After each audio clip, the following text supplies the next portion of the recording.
mazan da ke auren mata masu ƙiba sun fi farin ciki da jimawa a duniya.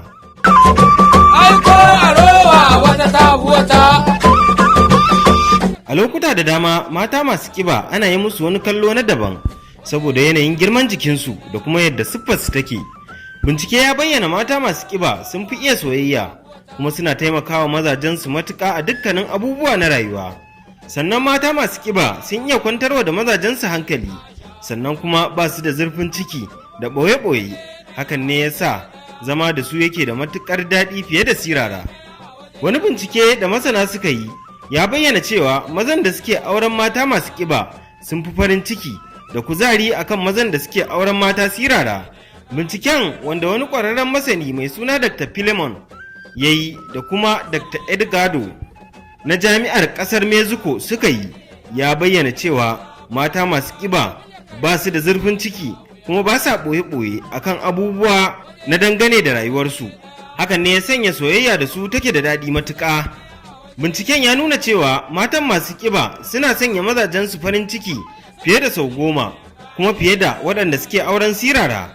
Na biyu shine mata masu ƙiba suna da wata ni'ima wadda sai wanda ya aura zai gane.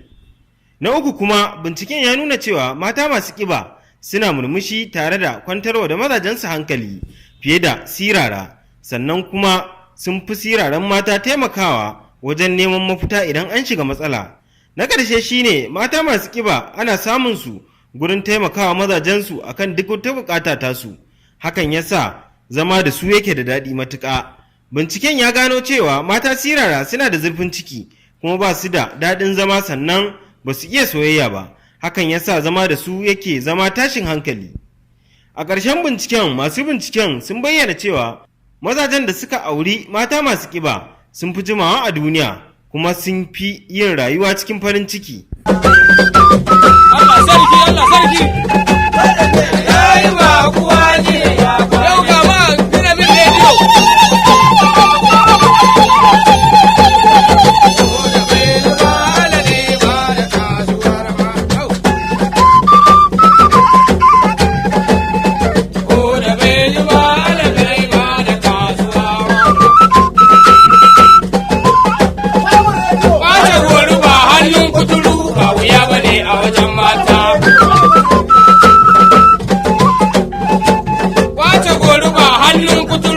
wuya bane a wajen mata.